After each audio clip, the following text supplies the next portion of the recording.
कन्याओं को ऐसा खाना कभी मत खिलाना, माता शेरा वाली हो जाती है। नाराज ऐसा व्रत पूरा नहीं माना जाता। साथ ही जानिए नवरात्रि में जौ क्यों सूख जाते हैं, क्यों आपके जौ में हरियाली नहीं आती है, आखिर यह क्या संकेत देता है। नवरात्रि में जो अखंड ज्योति जलती है उसकी बाती का हम क्या करें। साथ ही साथ यह भी जानिए कि नवरात्रि में जो कलश के नीचे चावल रखे जाते हैं और उसके ऊपर नारियल रखा जाता है उसका हम क्या करें, और बचे हुए तेल का क्या करें। जानिए सब कुछ, वो भी विस्तार पूर्वक से अंत में बताएंगे। कन्या पूजन कैसे करें और क्या है शुभ मुहूर्त। इस खूबसूरत वीडियो को लाइक जरूर करें। दोस्तों, आज का वीडियो बहुत ही सुंदर है, आपको कहीं भी जाने की आवश्यकता नहीं पड़ेगी। नवरात्रों की समस्त जानकारी इस वीडियो में है, खासकर कन्या पूजन कैसे करना है, सप्तमी कब है, अष्टमी कब है, नवमी कब है, समस्त जानकारी इस वीडियो में हम आपको दे रहे हैं। दोस्तों, जो भक्त सच्चे दिल से माता रानी की पूजा आराधना करते हैं और उनकी भक्ति में लीन हो जाते हैं तो माता रानी उनकी सच्ची भक्ति से उनकी पुकार अवश्य सुनती है, और जो इच्छाएं उनके मन में होती हैं तो माता रानी उसे वह सब कुछ देती है जो उसको चाहिए होता है। माता लक्ष्मी दोनों हाथों से धन की वर्षा करती है। माँ दुर्गा उसी पर अपनी कृपा दृष्टि बनाती है जो नवरात्रों में खास तौर पर माता की सेवा में लग जाता है। देखिए, माता की सेवा में आपको बिल्कुल भी कंजूसी नहीं करनी है। दिल खोलकर माता रानी की सेवा करें, जितना हो सके माँ को प्रसन्न करने में लग जाए। साल भर के इस त्योहार में माता धरती पर आती है और उसी पर कृपा दृष्टि बनाती है। जो माता को सच्चे हृदय से प्रसन्न करता है उसे रंक से राजा बनाकर ही जाती है, फिर चाहे वह राजा हो या भिखारी। माँ की नजरों में वह सबसे बड़ा है जिसकी भक्ति में प्रेम, आस्था और माँ के प्रति सच्ची लगन हो। इसीलिए माँ की भक्ति में आनाकानी ना करें। दोस्तों, एक बार सच्चे मन से कमेंट बॉक्स में लिखे जय माता दी और हमारे चैनल प्राचीन ज्ञान टीवी को सब्सक्राइब करके बेल आइकन जरूर दबाएं और कमेंट बॉक्स में अपनी राशि भी डाल दीजिएगा। यदि आपकी राशि के अनुसार हमारे पास कोई उपाय होगा तो वह आकर हम आपके कमेंट में बता देंगे। दोस्तों, सबसे पहली बात, नवरात्रि में हम एक माटी के प्याले में जल भरते हैं ताकि हमारे घर में सुख शांति बनी रहे और माता प्रसन्न हो जाए। जौ जब हरे भरे होते हैं तो घर में हरियाली आती है और सुख समृद्धि की प्राप्ति होती है।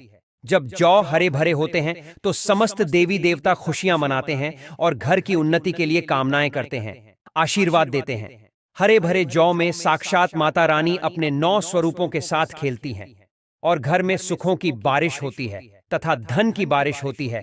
और जिस घर में जौ के अंदर से हरियाली नहीं आती है तो उस घर में पहले ही पता चल जाता है कि अब आपके घर में गरीबी आने वाली है तथा परेशानियां आने वाली हैं, क्योंकि आपने पूजा पाठ में कोई ऐसी गलती कर दी होगी जिसके कारण जौ में हरियाली नहीं आ पाई। देखिए, आपको बता दें, बिना पानी के माटी में जौ डालते ही उब जाते हैं, वो भी बिना देखभाल करे। हरियाली उसमें निकल आती है। लेकिन जब हम कलश स्थापना करते हैं और जब जौ बोते हैं तो यह बहुत ही सोचने समझने वाली बात है कि आपकी देख रेख में जबकि आपने पानी बराबर डाला, परिवार ने अच्छे से देखा, फिर भी ऐसा होने के बाद जब उसमें जौ ना निकले तथा हरियाली ना उगे तो समझ ले साक्षात माता रानी आपसे नाराज है, क्रोधित हो चुकी है। माता रानी अपनी संतान को सदैव माफ कर देती है। आप सच्चे हृदय से माता रानी से माफी मांग ले। माता करुणामय है और अपने भक्तों को, अपने बेटों को, अपने लाल को वह सदैव माफ करती है। जौ में कम हरियाली आना मतलब घर में धीरे धीरे खुशियों का वास होगा और ज्यादा हरियाली आने पर धन की वर्षा होगी। तेजी से व्यापार दिन दुगनी रात चौगुनी बढ़ेगा। कई लोग जौ में प्रतिदिन पानी डालते हैं जो कि इसमें पानी नहीं डाला जाता बल्कि पानी का छींटा मारा जाता है। इसीलिए जौ सड़ जाते हैं, खराब हो जाते हैं। ऐसा ना करें और इसी कारण हरियाली नहीं आती है। ज्यादा पानी डालने से यह खराब हो जाते हैं। दोस्तों, जौ जब आपके घर में हरे भरे हो जाए तब इसमें चांदी का सिक्का या 1 रुपया का सिक्का जरूर डालें। सिक्का डालने से माता रानी प्रसन्न होती है और आपके घर में धन का आगमन होना शुरू हो जाता है। दोस्तों, नवरात्रि समाप्त होने के बाद हरे भरे जौ का क्या करें, आइए जानते हैं आराध्य शिव YouTube चैनल के माध्यम से। पहली बात तो यह है कि इसमें जो आपने 1 रुपया का सिक्का डाला है उसे आप अपने धन रखने के स्थान पर रख ले। इससे धन में बढ़ोतरी होती है और अंत में नवरात्रि समाप्त होने के बाद जौ में से थोड़े पत्ते माता रानी के प्रसाद के स्वरूप में पूरे परिवार को खिलाए। इसके पत्ते खाना बहुत ही शुभ और मंगलकारी माना जाता है। इसे जो भी खाता है वह जल्दी बीमार नहीं पड़ता। और बाकी आप इन जौ को गंगा में विसर्जित कर दें या नदी की धारा में छोड़ दें। इससे आपका व्रत संपूर्ण और सफल हो जाएगा।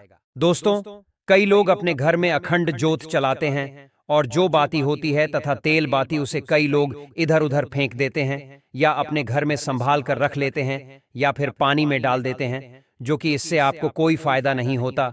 जो अखंड ज्योति होती है उसे आप मामूली ना समझे। यह बुझने के बाद भी जागृत अवस्था में होती है। इसमें साक्षात मां दुर्गा का वास होता है। यह चैतन्य अवस्था में होती है, जागृत होती है। दोस्तों, नवरात्रि समाप्त होने के बाद इसके बचे हुए तेल को आप बच्चों की मालिश करने के लिए रखें और आप भी इससे मालिश करें। इससे आपकी सभी बीमारी दूर हो जाएगी और आपके ऊपर सकारात्मकता का संचार होगा। और साथ ही साथ जो अखंड ज्योति की बाती होती है उसे आप अपने बाजू में बांध लें। ऐसा करने से आपको धनी होने से कोई नहीं रोक सकता। बच्चे बड़े सभी बांध सकते हैं। इसको बड़ा करने के लिए इसमें आप कलावा बांध सकते हैं। दोस्तों, नवरात्रि में जब कलश स्थापना की जाती है तो कलश के नीचे चावल जरूर रखे जाते हैं और कलश के ऊपर एक नारियल भी जरूर रखा जाता है। ऐसे में हम इन दोनों चीजों का क्या करें, आइए जानते हैं। सबसे पहली बात, कलश के ऊपर जो नारियल होता है उसे आप कन्या पूजन में तोड़कर कन्याओं को बांट दें और आप भी माता रानी के प्रसाद के स्वरूप में खा लें। आप चाहे तो नारियल साबुत ही गंगा में विसर्जित कर दें और जो कलश के नीचे चावल रखे जाते हैं उसे आप थोड़ी हल्दी में पीला करके एक लाल कपड़े में बांधकर अपने धन रखने के स्थान पर रख लें या अपने पर्स में रख सकते हैं। इससे तेजी से धन बढ़ता है, माता लक्ष्मी की कृपा प्राप्त होती है। और बाकी चावलों को आप पक्षियों को डाल दें या गंगा में विसर्जित कर दें और जो कलश और जौ होते हैं उसे आप गंगा में विसर्जित कर दें। ऐसा करने से नवरात्रि का संपूर्ण फल प्राप्त होता है और व्रत रखने का फल शीघ्र ही मिलता है। और भूलकर भी यह गलती कभी मत करना। गंगा में कचरा आदि धूप बत्ती के डिब्बे, माचिस के डिब्बे भूलकर भी मत डालना। सड़े गले फूल गंगा में नहीं डालना चाहिए। इससे उल्टा व्यक्ति नरक में चला जाता है और परिवार में गरीबी का वास हो जाता है। गंगा मैया क्रोधित हो जाती है और श्राप देती है। इसीलिए ऐसा घोर पाप कभी मत करना। इसके पीछे एक कथा है। जब गंगा मैया भगवान शिव से शिकायत लेकर पहुंची तब भगवान शिव कहते हैं, जो मनुष्य गंगा को मैला करेगा वह कभी पवित्र नहीं कहलाएगा। वह हमेशा नरक में भटकता रहेगा, उसे मोक्ष प्राप्त नहीं होगा। वह नरक के भांति इसी पृथ्वी लोक में भ्रमण करता रहेगा। इसीलिए गंगा को मैला नहीं करना चाहिए, नहीं तो आपका समस्त पुण्य नष्ट हो जाएगा। आपका पुण्य भूत पिशाच को प्राप्त हो जाएगा। दोस्तों, अगर आपको माता रानी की चुनरी उपहार में मिली है, जैसे जागरण आदि से या किसी पंडाल से या धार्मिक यात्रा से, तो ऐसी माता की चुन्नी बहुत ही शुभ मानी जाती है।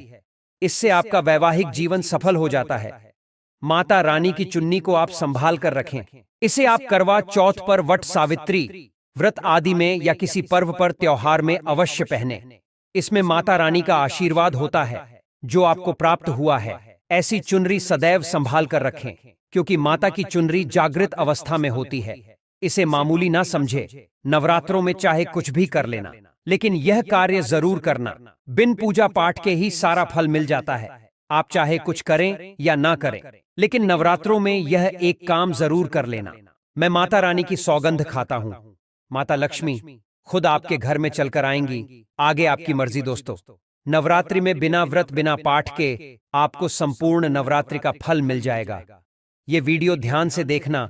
अगर आपने व्रत नहीं रखा है, कोई बात नहीं, आपको परेशान नहीं होना है, क्योंकि कभी कभी हम काम के चलते या फिर कभी कभी कुछ ऐसे हम कामों में फंस जाते हैं जिसके कारण हम माता रानी के नवरात्रों में उनको टाइम नहीं दे पाते। तो आपको परेशान नहीं होना है। अगर आपने व्रत नहीं रखा है, कोई बात नहीं, पूजा नहीं कर रहे हैं, कोई बात नहीं, तो दोस्तों बस यह एक काम आपको कर लेना है। नवरात्रि में जितने भी लोग पूजा पाठ करते हैं उससे भी आपको अधिक बढ़कर के फल प्राप्त होगा। तो यह वीडियो ध्यान से देखना। बहुत ही सुंदर ज्ञानवर्धक जानकारी है। इस प्रकार की जानकारी आप लाखों रुपए खर्च करेंगे फिर भी कोई नहीं बताने वाला। हमारे चैनल का मकसद है जनहित एवं जन कल्याण करना, इसीलिए आप लोगों को इस प्रकार की अच्छी जानकारी सिखाते हैं। तो आइए इस वीडियो में जानते हैं, नवरात्रि में ऐसा कौन सा कार्य करने से बिना व्रत, बिना पूजा या फिर बिना कन्या भोजन के सारे फल की प्राप्ति हो जाती है। केवल सच्चे मन से अगर नवरात्रि के समय में कोई भी व्यक्ति पूरे मन के साथ, पूरे विश्वास के साथ, सच्ची लगन आस्था के साथ अगर दुर्गा सप्तशती में वर्णित सिद्ध कुंज का स्रोत का पाठ कर लेता है तो संपूर्ण दुर्गा पाठ का फल उन्हें प्राप्त हो जाता है। जो भी आप व्रत रखते हैं माता रानी के लिए, आप चाहते हैं कि माता रानी का आपके ऊपर आशीर्वाद प्राप्त हो, माता रानी की कृपा मिले, आपकी कोई अधूरी मनोकामना पूर्ण करना चाहते हैं, सरकारी नौकरी हेतु पितृदोष, राहु दोष, मंगल दोष, क्षण दोष, कर्ज का दोष, गरीबों का दोष मात्र पल भर में दूर होगा। अगर आपने नवरात्रि का व्रत रखा है तो वह सारे फल अगर आप चाहते हैं और उसका 1000 गुना फल प्राप्त हो जाए तो नवरात्रि के समय में दुर्गा सप्तशती का पाठ जरूर करना। और जो लोग नवरात्रि का व्रत नहीं रखे हैं, किसी कारणवश उन्हें टाइम नहीं मिल पाया है, ऐसे व्यक्ति दुर्गा सप्तशती में वर्णित सिद्ध कुंज स्रोत का पाठ जरूर करना। पूर्ण रूप से आपको नव दुर्गा माता का पूजा पाठ करने से, नव दुर्गा के 9 दिन व्रत करने से, कन्या भोजन कराने से जो फल प्राप्त होता है वो प्राप्त होगा। केवल इस पाठ को सच्चे मन से नवरात्रि के एक दिन बैठकर जप लेते हैं तो पूर्ण रूप से आपको फल प्राप्त हो जाता है। मैं आप लोगों को बताना चाहूंगा, जो लोग सामर्थ्यवान हैं ऐसे लोगों को कन्या पूजन भी जरूर करना चाहिए। स्कंद पुराण में भी लिखा है और कई सारे हमारे देवी पुराण में भी इसका वर्णन मिलता है। माता रानी जितना पूजा पाठ से प्रसन्न होती है उससे ज्यादा कन्या भोजन कराने से हो जाती है, क्योंकि कन्याओं को देवी का स्वरूप माना जाता है। और जो कन्या होती है नवरात्रि के समय में, यह साक्षात नवदुर्गा का स्वरूप हो जाती है। मैं कन्या पूजन के बारे में विस्तार से वीडियो के अंत में बताऊंगा, तो वीडियो में बने रहना। कन्या पूजन कैसे करना है और क्या मुहूर्त है, सब बताऊंगा दोस्तों। साथ ही एक जानकारी बता रहा हूं, यह जानकारी आपकी जिंदगी में खुशियां लाएगी, आपके जीवन में चल रही परेशानी को दूर करेगी, क्योंकि हम आप लोगों को बहुत सरल साधारण सी विधि बताते हैं जिसमें आप सभी दर्शकों का कल्याण छुपा होता है। तो नवरात्रि के दौरान आपको एक पुष्प का पौधा जरूर लगाना है। मैं इसका फायदा भी बताऊंगा। हमारे धर्मशास्त्रों के अनुसार कहा गया है, अगर कोई व्यक्ति मंदिर के किनारे में मदार का पौधा लगा दे, ध्यान से सुनिए, जो सफेद कलर का मदार का पौधा होता है किसी भी मंदिर के किनारे में लगा देते हैं, यह पुष्प वहां पर उपस्थित जो देवी देवता है, मंदिर में जो रहने वाले जो देवी देवता है, जैसे शिव मंदिर है, शिव मंदिर में मदार का पौधा लगाते हैं, तो इसका एक पुष्प अगर कोई भी व्यक्ति शिव मंदिर में जाकर चढ़ाए तो आपको एक स्वर्ण दान के बराबर पुण्य की प्राप्ति होती है। मदार का पौधा लगाने से इसमें जो फूल खिलेंगे वो जाकर के देवी देवताओं को चढ़ाए जाएंगे, तो उसका पुण्य आपको प्राप्त होगा। जो व्यक्ति चढ़ा रहा है उसको आधा फल मिलेगा और आधा फल आपको प्राप्त होना शुरू हो जाएगा।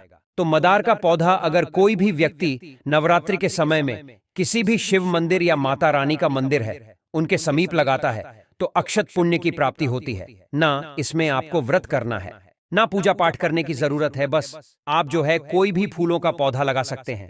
इस श्रेणी में आते हैं जैसे मदार का पौधा, सदा बहार का पौधा, सदा बहार हमेशा हरियाली रहता है और ये हमेशा फूलते हैं। ऐसे फूल का आपको चयन करना है जो हमेशा फूलते रहे, जिसमें फल फूल आते रहे। तीसरे नंबर पर आता है कनेर का पौधा। जो कनेर का पौधा है यह देवी माँ का श्रृंगार कहा गया है। अगर कोई भी व्यक्ति कनेर का पौधा, सफेद कलर का अगर कनेर है तो फिर इसे अति उत्तम माना जाता है। कनेर के पौधे को पार्वती का स्वरूप कहा गया है। धर्मशास्त्रों में तो कनेर का पौधा चढ़ाने से माता रानी बहुत प्रसन्न होती है और गोदान के बराबर हमें फल की प्राप्ति होती है। आप चाहे तो गुड़हल का पौधा लगा सकते हैं। दोस्तों, मंदिर के किनारे में, देवी मंदिर के किनारे में अगर कोई भी व्यक्ति गुड़हल के फूल का पौधा लगाता है तो हमारे धर्मशास्त्रों में ऐसा कहा गया है, गुड़हल के वृक्ष पर साक्षात मां जगदम्बा का वास होता है। जी हां दोस्तों, ये कोई हवाई बात नहीं कर रहा हूं, प्रमाणित बात कर रहा हूं। धर्मशास्त्रों में भी लिखा है, आप माता रानी को 5 भोग लगाएं या ना लगाएं, कोई श्रृंगार का सामान चढ़ाए या ना चढ़ाए, इससे कोई फर्क नहीं पड़ता। लेकिन अगर कोई भी व्यक्ति नवरात्रि के समय में गुड़हल का पुष्प माता रानी को सच्चे मन से अगर माला पिरो करके 21 की संख्या में, 11 की संख्या में चढ़ा दी जाए तो उस व्यक्ति की वह मनोकामना पूर्ण होने से साक्षात ब्रह्मा भी नहीं रोक पाते हैं। नवरात्रि में आपने पूजा पाठ व्रत रखे हैं, पूजा पाठ कर रहे हैं, कोई बात नहीं। अगर आप व्रत नहीं कर पा रहे हैं, पूजा पाठ में टाइम नहीं दे पा रहे हैं, तो गुड़हल का फूल माता रानी को नवरात्रि के किसी भी दिन, एक दिन 21 माला पिरोकर माता को चढ़ा देना, संपूर्ण व्रत का फल मिल जाएगा। आपने नवरात्रि का व्रत रखा हो या ना रखा हो, इससे कोई फर्क नहीं पड़ता। बस गुड़हल का फूल माता रानी को चढ़ा देना, ऐसा कहा गया है।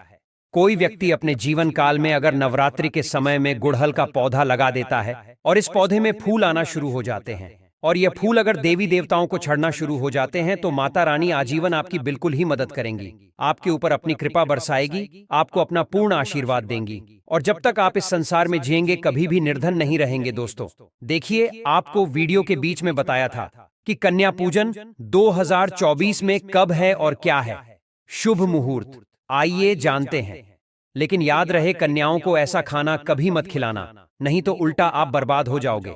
जानिए कन्याओं को क्या खिलाना चाहिए और क्या नहीं, और क्या उपहार देना चाहिए और कौन सा उपहार नहीं देना चाहिए। दोस्तों इस बार के नवरात्र बहुत ही शुभ और मंगलकारी माने जा रहे हैं। इस बार शारदीय नवरात्रि 3 अक्टूबर दिन गुरुवार को शुरू होकर और इसका समापन 12 अक्टूबर दिन शनिवार को होगा। ऐसे में 12 अक्टूबर दिन शनिवार को ही दुर्गा विसर्जन होगा। जो लोग माता रानी की स्थापना करते हैं, मूर्ति स्थापना करते हैं, वह लोग 12 अक्टूबर दिन शनिवार को विसर्जन करेंगे। दोस्तों नवरात्र की अष्टमी और नवमी तिथि पर कन्या पूजन का विधान है। इस बार महाअष्टमी तिथि 10 अक्टूबर गुरुवार और नवमी तिथि 11 अक्टूबर दिन शुक्रवार को है। ऐसे में आप अष्टमी और नवमी को इन दोनों तिथि में कन्या पूजन अवश्य ही करें। कन्याओं को भोजन अवश्य खिलाएं। शास्त्रों में 9 दिनों के नवरात्रि को बहुत ही शुभ और मंगलकारी माना जाता है। शास्त्रों के अनुसार नवरात्रि के दिनों में माता रानी का पूजन करने से, कन्या पूजन करने से मां अभय वरदान प्रदान करती है। कुंडली में जो कष्ट होते हैं उन्हें ठीक कर देती है। श्रीधर की तरह ही सच्चे हृदय वाले व्यक्ति के सभी कष्टों का निवारण मां शीघ्र ही करती है। मां की उपासना से विनम्रता का विकास होता है, सभी कष्ट दरिद्रता नष्ट हो जाते हैं। नवरात्रि में माता रानी का व्रत और पूजन किया जाता है, लेकिन नवरात्रि के दौरान सबसे ज्यादा महत्व होता है कन्या पूजन का। दोस्तों कन्या जो होती है फूल की पंखुड़ियों की तरह नाजुक होती है। कन्या पूजन सर्वोपरि है, श्रेष्ठ है। कन्या के रूप में स्वयं जगदम्बा देवी माता वैष्णव 9 देवियां अर्थात समस्त ब्रह्मांड इनके शरीर के कण कण में वास करते हैं। बहुत कम लोग जानते हैं 33 कोटि देवी देवताओं का वास होता है। कन्याओं के मस्तक पर कन्या चाहे छोटी हो चाहे बड़ी हो, वह सदैव पूजनीय है, मां के समान मानी जाती है। दोस्तों माना जाता है व्रत और उपासना से माता रानी इतना प्रसन्न नहीं होती है जितना कि कन्या पूजन से होती है। नवरात्रि में छोटी छोटी कन्याओं को माता रानी का स्वरूप माना जाता है। कन्याओं को भोग लगाया जाता है, उन्हें प्रसन्न किया जाता है और बदले में आशीर्वाद मांगा जाता है। कन्याओं को प्रसन्न करने के लिए गिफ्ट आदि उपहार वगैरह दिए जाते हैं। माना जाता है अगर कन्याओं को कोई भेंट दी जाए और वह उसे खुशी खुशी स्वीकार कर ले तो इसका मतलब है माता रानी अर्थात माता वैष्णव ने वह भेंट स्वीकार कर ली। जिन पर कन्याएं प्रसन्न होती हैं तो समझो उन्हें माता रानी का आशीर्वाद मिल गया और माता रानी की कृपा से उन्हें मनचाहा वरदान प्राप्त होता है। कन्या पूजन कोई मामूली पूजन नहीं होता। समस्त ब्रह्मांड में जो पूजा है उनसे बढ़कर कन्या पूजन को माना जाता है। 10 बार गंगा स्नान करने से और 100 बार यज्ञ करने से तथा 1000 बार यात्रा करने से जो पुण्य मिलता है वह मात्र एक बार कन्या पूजन करने से करोड़ों गुना भक्त को मिल जाता है, प्राप्त हो जाता है। दोस्तों इसीलिए कहा जाता है कि कन्याओं को सताना नहीं चाहिए, इससे समस्त ब्रह्मांड हिल जाता है। कन्याओं की जितनी सेवा की जाए कम ही होती है। कन्याएं कोई मामूली नहीं होती। कन्या के रूप में स्वयं उनके मस्तक पर विराजमान होकर स्वयं देवी चलकर आपके घर तक आती है। नवरात्रि में 2 साल से लेकर 10 साल तक की कन्या का पूजन होना चाहिए। अष्टमी अथवा नवमी को कन्याओं के पैर धोकर भोजन कराना, उपहार आदि देना श्रेष्ठ माना जाता है, दुर्लभ माना जाता है। ऐसा मौका कभी हाथों से नहीं जाने देना चाहिए। इस दिन जितना हो सके कन्याओं को हाथ पकड़कर, पैर पकड़कर अपने घर तक लेकर आए। दोस्तों वीडियो में आगे बढ़ने से पहले आप अपनी राशि भी कमेंट बॉक्स में जरूर डाल दीजिएगा। यदि हमारे पास कोई उपाय होगा तो वह हम आपके कमेंट के रिप्लाई में बता देंगे। इस दिन कोई भी राशि अनुसार अगर उपाय करता है तो माता वैष्णव बड़ी प्रसन्न होती है और ऐश्वर्य धन प्रदान करती है, माला माल बना देती है। इसीलिए राशि कमेंट में जरूर छोड़े और हाँ, माता को एक लाइक जरूर करें। लाइक करने में कंजूसी ना करें। दोस्तों कैसे करें कन्याओं का स्वागत? कन्या जब आपके घर आए तब सभी के पैरों को दूध और पानी से उनके पैरों को धोकर बिछिया बिछाकर बैठाना चाहिए। उनके माथे पर अक्षत, फूल और कुमकुम लगाना चाहिए। फिर उसके बाद भोजन ग्रहण करवाना चाहिए। लेकिन हमेशा याद रहे, कन्याओं की थाली में 3 पूरियां कभी न रखें। इसे शुभ नहीं, घोर अशुभ माना जाता है। 3 पूरियां तथा 3 रोटियां मरने वाले व्यक्ति के लिए निकाली जाती हैं। ऐसे में कन्याओं को उनकी थाली में 3 पूरी कभी न दे, लेकिन 1-2 करके पूरियां दे सकते हैं। इससे 3 संख्या बढ़ जाती है और दोष भी नहीं लगता। दोस्तों, कन्याओं को खाना खिलाने के बाद अंत में कन्याओं के सिर पर लाल चुनरी ओढ़नी चाहिए और भोजन में आपको खीर, पूरी, हलवा, चना तथा आलू की सब्जी, छोले वगैरह की सब्जी खिलानी चाहिए। पनीर आदि भी खिलाया जा सकता है। वैसे माता रानी का प्रिय भोजन खीर, हलवा, पूरी और छोले आदि ही है। लेकिन भूल से भी लहसुन और प्याज का इस्तेमाल कभी ना करें, अन्यथा अनर्थ हो जाएगा। अक्सर कई लोग कन्याओं को कुरकुरे का पैकेट, चिप्स वगैरह का पैकेट खिलाते हैं, जो कि घोर अनर्थ माना जाता है, क्योंकि इसमें लहसुन, प्याज का इस्तेमाल होता है, जिसके कारण आपका व्रत खंडित हो सकता है। माँ दुर्गा क्रोधित हो सकती है। जहां आपने 9 दिनों तक लहसुन प्याज का परहेज किया, लेकिन आपकी एक गलती पूरे व्रत को खंडित कर सकती है। इतना भी नादान नहीं बनना चाहिए कि माता रानी रूठ जाए और कन्याओं को भी अशुद्ध होना पड़े। कन्याओं को डब्बा बंद कोई भी ऐसी चीज ना खिलाएं जिसमें लहसुन प्याज होता है। कई चीज तो ऐसी होती है मार्केट में जिसके अंदर लहसुन प्याज का इस्तेमाल होता है। ऐसा आप कभी मत करना दोस्तों। कई लोग कन्या पूजन में खाना घर पर नहीं बनाते और मार्केट से रेडीमेड लाकर ही खिलाते हैं तथा दही जलेबी खिलाते हैं, जो कि शुभ नहीं माना जाता। दोस्तों, ऐसा खाना वो लोग खिलाते हैं जिनके घर में मान लीजिए कोई दुर्घटना आदि हो गई है, या घर में कोई बीमार है, या कोई मुसीबत है, तब वह ऐसा करते हैं। लेकिन अगर आप स्वस्थ हैं, आपको कोई पीड़ा नहीं है, तो ऐसा भूल कर भी नहीं करना चाहिए। माता रानी दही जलेबी नहीं, आपके हाथों का बना भोजन खाना चाहती है, आपका प्यार चाहती है। फिर चाहे आप घर में एक ही पूरी क्यों न बनाएं, पर माता के लिए आप स्वयं ही अपने हाथों से माता रानी को भोजन खिलाएं। देखिए, भले ही आप दही जलेबी खिला सकते हैं, परंतु माता को घर का बना हुआ शुद्ध भोजन ही अति प्रिय है। खासकर नवरात्रों के दौरान घर में पक्का खाना अवश्य बनाना चाहिए। माता रानी बहुत प्रसन्न होती है। घर का बना पक्का खाना ही कन्याओं को खिलाना चाहिए। हमेशा याद रखें, कन्याओं को प्लास्टिक के बने धोने में खाना नहीं खिलाना चाहिए। ऐसे पूजा पाठ के लिए शुभ नहीं, अशुभ होते हैं, क्योंकि प्लास्टिक के ज्यादातर बर्तन जो होते हैं जानवरों की हड्डियों द्वारा बनाए जाते हैं। इसीलिए ऐसा पाप मत करना। कन्याओं को हमेशा स्टील के बर्तन या पत्तों से बने बर्तनों में ही भोजन कराना चाहिए। बहुत ही शुभ माना गया है। अगर पेड़ के पत्ते में भोजन कराते हैं तो माता अभय वरदान प्रदान करती है। दोस्तों, एक और बात हम आपको बताने वाले हैं कि यदि नवरात्रों के समाप्त होने के बाद यदि बीच में कन्या पूजन में शुक्रवार का दिन पड़ जाए, तो कन्याओं को कोई भी खट्टी चीज नहीं खिलानी चाहिए, क्योंकि शुक्रवार का दिन माता संतोषी को समर्पित होता है और माता संतोषी नवरात्रों के दिनों में सक्रिय अवस्था में होती है, यानी वह भी 9 देवियों के साथ में आपके घर में आती है। इसीलिए कन्याओं को भूलकर भी शुक्रवार का दिन अगर पड़ जाए तो खट्टी चीज घर में नहीं बनानी चाहिए और नहीं खिलानी चाहिए। घोर पाप लगेगा, आपका किया कराया सब बर्बाद हो सकता है। खट्टी चीजों से माता संतोषी रुष्ट हो सकती है, आपको श्राप दे सकती है। इसीलिए नादान न बने दोस्तों। भोजन करने के बाद कन्याओं की थाली में एक लौंग जरूर रखनी चाहिए, क्योंकि लौंग देवी शक्ति तथा दुर्गा माँ को बहुत प्रिय है। लौंग माता शक्ति का प्रतीक होती है। लौंग में नव दुर्गा का वास होता है। इन 9 दिनों में माता रानी को लौंग का भोग ही लगाया जाता है, तो खाना खाने के बाद कन्याओं को लौंग अवश्य अर्पित करें। माता रानी को अमृत से बढ़कर लौंग प्रिय है, इसीलिए कन्याओं को थाली में चुपचाप एक लौंग जरूर रख दें।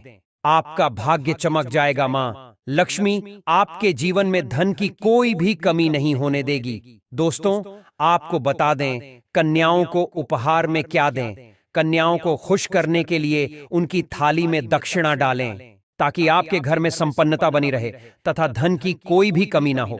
कन्या जब आपके घर से खुशी खुशी धन लेकर जाती है, तो वह भी आपको खुशी खुशी कई गुना आपको धन प्रदान करती है। इस समय कंजूसी मत करना। खुशी खुशी कन्याओं को धन अवश्य देना। कन्याओं को कोई सुंदर गिफ्ट दे सकते हैं। शास्त्रों में बताया जाता है कि कन्या जितना खुश होती है, माता रानी उतनी ही जल्दी फल की प्राप्ति प्रदान करती है। ऐसे में आप कन्याओं को चॉकलेट बॉक्स दे सकते हैं तथा खूबसूरत कपड़े दे सकते हैं। याद रहे, काले कपड़े ना दें और स्टील के बर्तन भी गिफ्ट के तौर पर दे सकते हैं। याद रहे कि कन्याओं को लोहे का कोई भी सामान नहीं देना चाहिए, नहीं तो राहु केतु का प्रभाव आपके जीवन में प्रवेश कर जाएगा। राहु काल तथा राहु दोष आपको लग जाएगा, आप बर्बाद भी हो सकते हैं। दोस्तों, जब कन्या अपने घर के लिए प्रस्थान करें तो उनके चरण जरूर छुए और अपने मन में अपनी प्रार्थना को पूरा करें। सच्चे दिल से मांगी हुई मुराद माता रानी अवश्य ही पूरी करती है। सच्चे दिल का मतलब होता है मन में कोई भी लालच ना हो, और अगर वह लालच माता को पाने के लिए बन जाए तो उसे बोलते हैं सच्ची श्रद्धा और सच्ची भक्ति। ऐसी भक्ति के आगे स्वयं 33 कोटि देवी देवता आपको नमस्कार करते हैं। दोस्तों, जानकारी पसंद आई हो तो एक लाइक जरूर कर दीजिए और रोजाना नई नई जानकारी प्राप्त करने के लिए हमारे इस चैनल प्राचीन ज्ञान टीवी को अभी सब्सक्राइब करें। धन्यवाद।